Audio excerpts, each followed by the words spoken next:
नमस्कार। गोंडा महोत्सव में हमारे नेचर क्लब के स्टॉल पर आपका स्वागत है।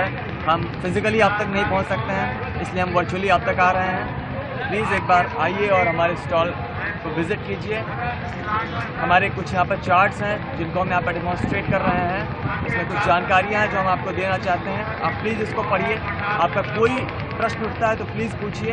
हम हर प्रश्न के उत्तर को देने के लिए यहाँ पर उपस्थित हैं, चाहे वो प्रश्न पर्यावरण से संबंधित हो या जानवरों से संबंधित हो।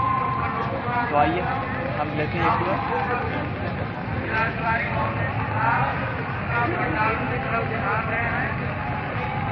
FIAPO, federation of Indian animal protection organisations.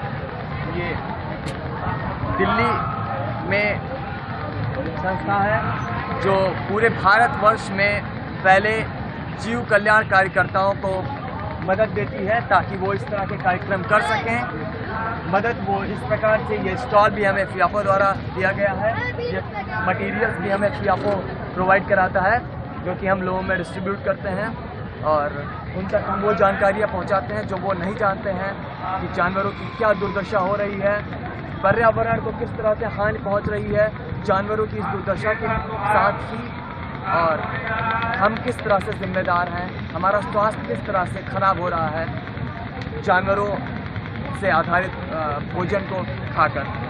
तो आइए हम देखें, ये कुछ मुख्य बिंदु हैं पर्यावरण को बचाने के लिए जो हर किसी को करना ही करना चाहिए। हम वृक्षारोपण करें, वृक्षों को ना काटें। हमारा जो हम पूरे दैनिक जीवन में सुबह से शाम तक प्रदूषण करते हैं, उसको प्रदूषण को खत्म करने के लिए आखिर वृक्ष होने तो चाहिए। तो हम जो अपना स्वयं का प्रदूषण कर रहे हैं उसको खत्म करने के लिए हमारे द्वारा लगाए जाने वाले नए वृक्ष होने चाहिए। तो हमें वृक्षारोपण करना चाहिए, हमें साइकिल का इस्तेमाल करना चाहिए। ट्रांसपोर्टेशन से बहुत ज़्यादा पोल्यूशन हो रहा है, आप सभी जानते हैं। दिल्ली में क्या कंडीशन है, पेरिस में क्या कंडीशन है, आप सभी जानते हैं। तो साइकिल यूज़ करना आज एक बहुत ही बड़ी ज़रूरत है। यूरोपियन कंट्रीज़, अमेरिकन कंट्रीज़ में लोग अपना रहे हैं। भारत में भी हमें उसी प्रकार की सोच चाहिए ताकि हम धरती को बचा सकें। बिजली का कम से कम उपयोग करें। हम यहाँ उत्तर प्रदेश में हैं। उत्तर प्रदेश में 89.6% बिजली कोयले से चलने वाले ताप विद्युत संयंत्रों में बनती है। तो जब भी हम कहीं बिजली का इस्तेमाल करते हैं कहीं ना कहीं कोयला जलता है। तो बिजली का हम अगर कम से कम उपयोग करेंगे तो जाहिर सी बात है कि कहीं पर कोयला नहीं जलेगा और पोल्यूशन कम होगा। पॉलीथीन और प्लास्टिक का उपयोग हम ना करें, या कम से कम कोशिश करें कि कम से कम करें। जो 40 माइक्रोन से पतली पॉलीथीन की छिल्ली है उसका तो हम पूरी तरह से उपयोग बंद कर दें। इसके अलावा आपको बिस्किट, नमकीन आदि के पैकेट्स में तो पॉलीथीन मिलेगी। पहले तो प्लास्टिक का उपयोग करें, कम करें। और फिर दूसरी बात, कूड़े आदि में अगर आपका प्लास्टिक है, जाहिर सी बात है कूड़ों में 80% तक पॉलीथीन होता है, तो वो जो वेस्ट है वो हम एलिमिनेट करें। हम उसको दुकान से लें ना तो वो वेस्ट होगा नहीं, तो हम अपने कूड़े को कम करेंगे।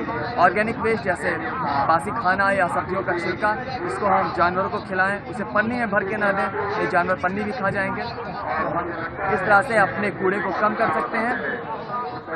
इसके अलावा प्राणियों पर दया करें, मांसाहार त्यागें, क्योंकि जानवरों पर जो सबसे ज़्यादा क्रूरता हो रही है इस धरती पर वो उनको मांस के लिए और दूध के लिए पालने के कारण हो रही है।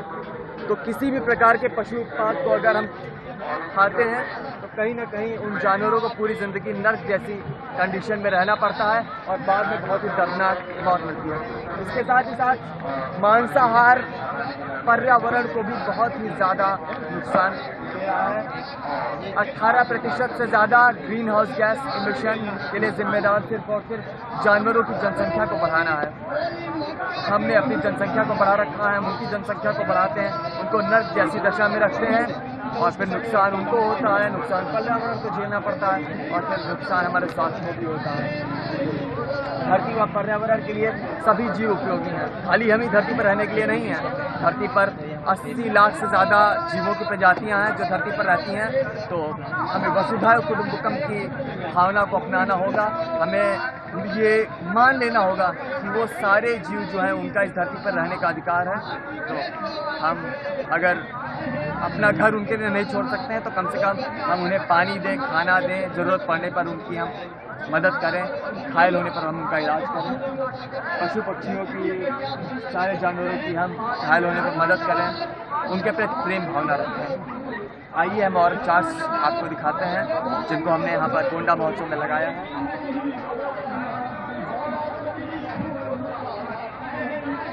खुद को सभ्य कहते हो फिर भी गुफाओं में रहने वालों की तरह मांस भक्षण करते हो। कैसे आप सभ्य इंसान हैं? जब आपकी थाली में किसी जानवर का मृत शरीर पड़ा हो तो आप शांति और अहिंसा की बात कैसे कर सकते हैं?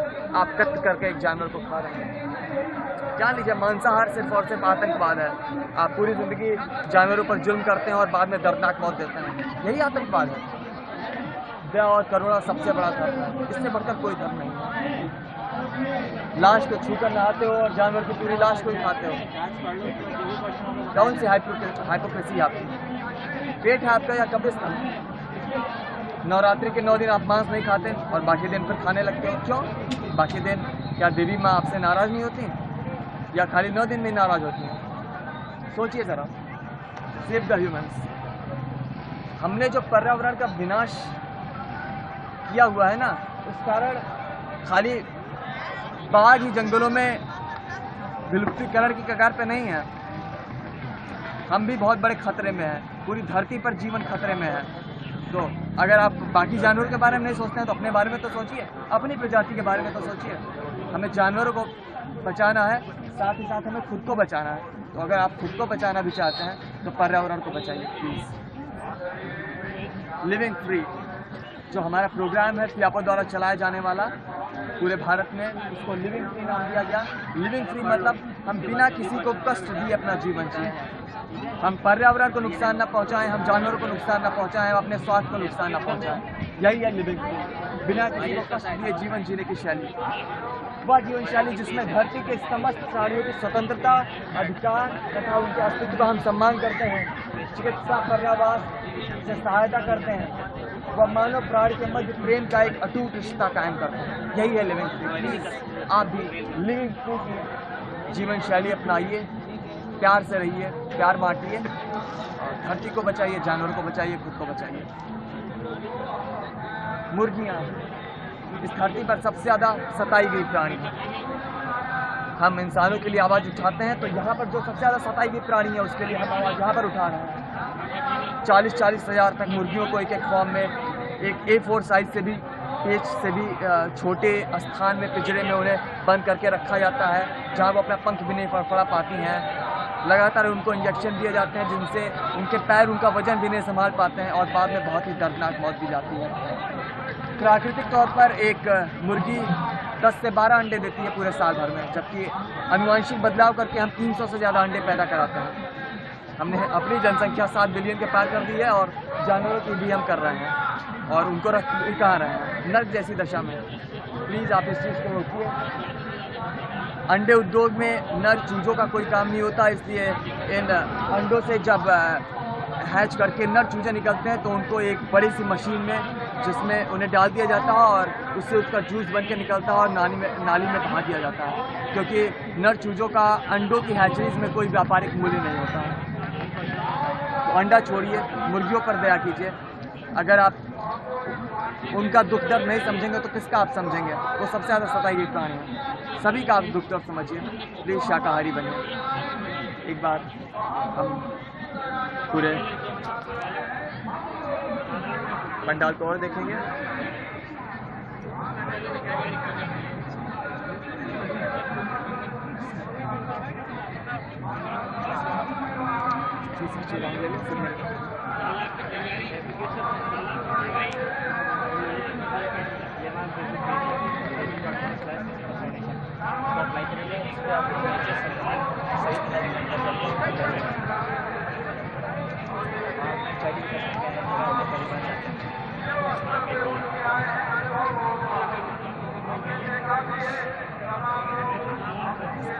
पूरा चक्कर ले लो।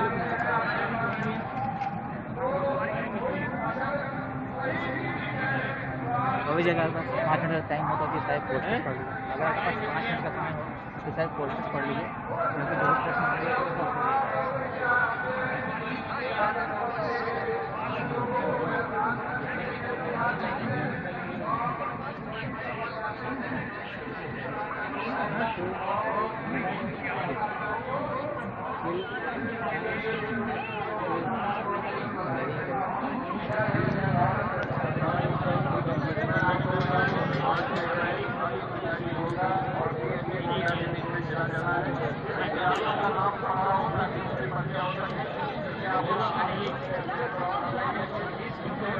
आशा है आपको समझ में आया होगा कि पर्यावरण और जानवर कितने खतरे में हैं।